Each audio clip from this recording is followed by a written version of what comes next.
Halo semua, saya Bagus. Di video ini saya akan melakukan pengujian instrumen penelitian.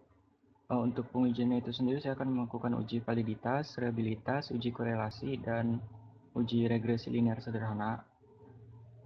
Untuk uji beda dan uji regresi parsial tidak saya lakukan karena kuesioner ini tidak memenuhi syaratnya, gitu. Jadi tidak saya lakukan.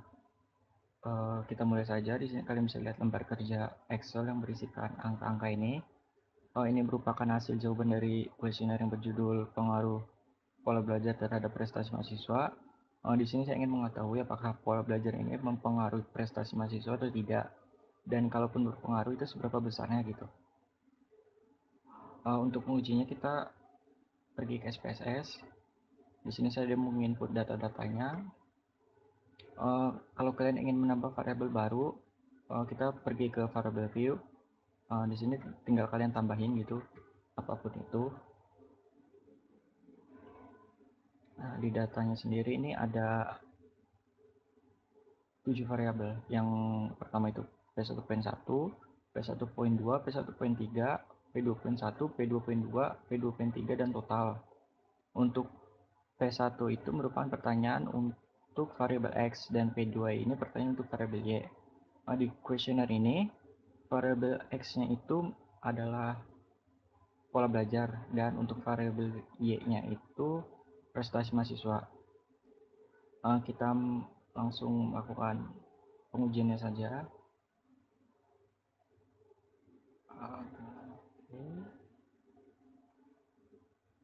Saya langsung ke pengujian reliabilitas.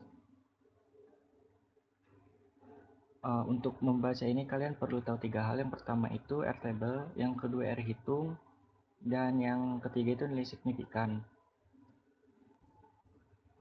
Untuk Rhitung ini, yang item-item ini, yang saya tunjuk ini merupakan Rhitung, dan di bawahnya itu merupakan nilai signifikan.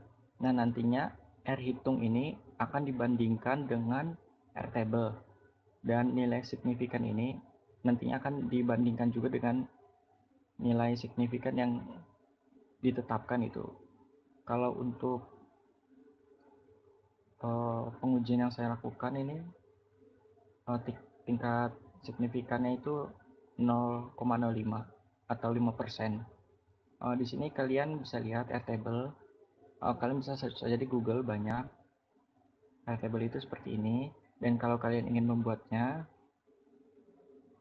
kalian perlu ini degree of freedom atau DF. Yang kedua T-table, yang ketiga itu Airtable. Dari sumber yang saya tahu, T-table ini untuk regresi dan Airtable ini untuk korelasi yang akan kita uji. Kenapa kita butuh T-table? Karena rumus Airtable ini kita perlu T-table gitu.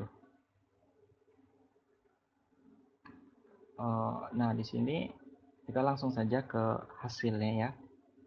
Di sini kalian bisa lihat untuk Pearson correlation-nya itu hasilnya 0,7. Kalau kita bandingin di ini kan jumlahnya ini 32 ya. Kalau kita masukin ke degree of freedom itu, rumus dari degree of freedom itu jumlah sampel dikurang 2. Untuk jumlah sampelnya sendiri yang kita punya itu 32. Kalau kita masukin ke rumus degree of freedom, jadi 32 dikurang 2 sama dengan 30. Dan R table yang kita dapat itu 0,3497 bla bla bla bla. Nah, di sini pertama kita lihat persen korelasinya. Ini uji korelasi.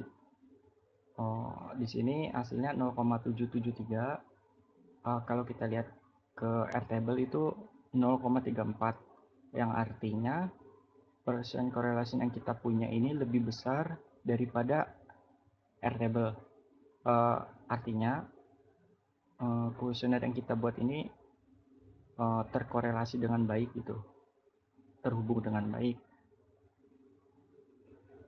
Untuk interpretasinya 0 sampai 0,2 itu hubungan kearatannya sangat lemah, 0,2 sampai 0,4 lemah, 0,4 sampai 0,7 itu cukup kuat, 0,7 sampai 0,9 kuat, 0,9 sampai 1 itu sangat kuat. Di sini hasil yang kita punya itu 0,773, yang artinya hubungan keeratan yang kita punya itu kuat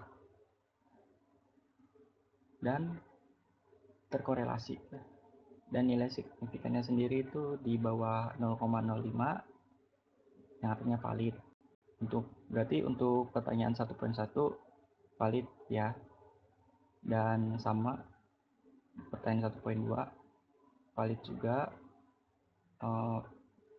pertanyaan 1.3 valid juga, dan seterusnya.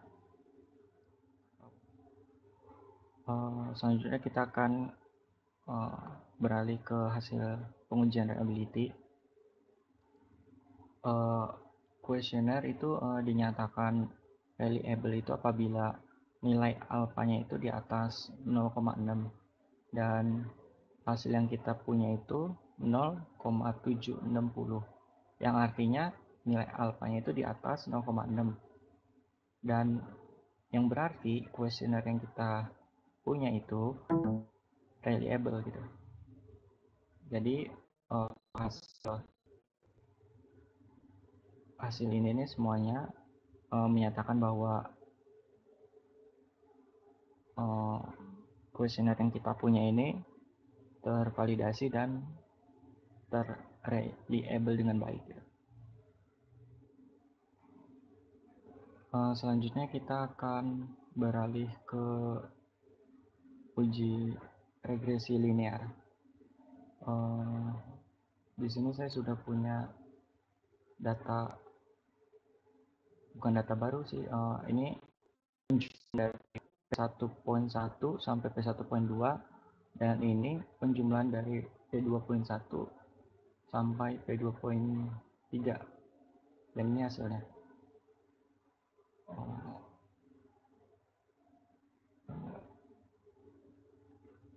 Kita tambahin output baru biar rapi.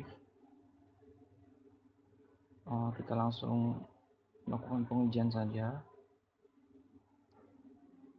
Untuk variabel dependennya sendiri itu prestasi mahasiswa, dan independennya itu variabel X atau pola belajar.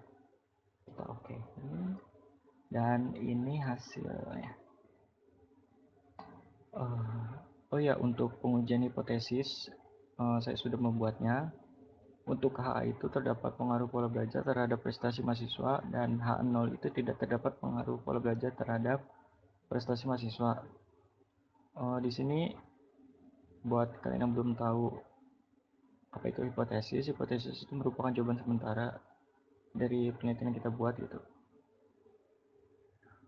Untuk cara menentukan hipotesis itu dilihat dari koefisien yang kita hasilkan.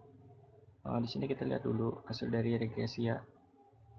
Di sini untuk hasil R² itu 0,325 atau 32,5%, yang artinya variabel X atau pola belajar mempengaruhi prestasi mahasiswa itu sebanyak 32,5%, dan sisanya itu dipengaruhi oleh variabel lain, mungkin itu lingkungan tempat kita belajar atau yang lainnya gitu. Selanjutnya kita akan beralih ke hasil koefisien. Di sini kalian bisa lihat nilai dari signifikan yang kita punya 0,01, yang artinya di bawah tingkat signifikan yang kita tetapkan, itu 5% gitu, atau 0,05, yang artinya terdapat pengaruh pola belajar terhadap prestasi mahasiswa. Apabila nilai signifikan yang kita punya itu lebih dari 0,05, artinya itu tidak terdapat pengaruh pola belajar terhadap prestasi mahasiswa gitu.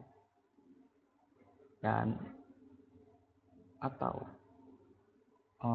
T hitung ini lebih besar dari T table, itu HA diterima.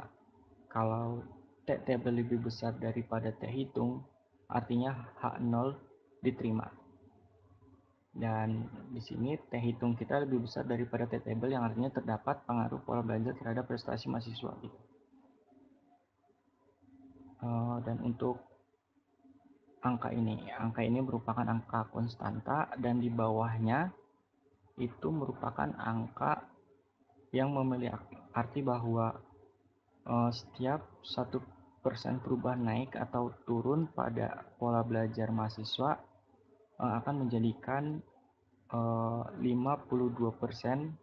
perubahan yang terjadi pada prestasi mahasiswa gitu.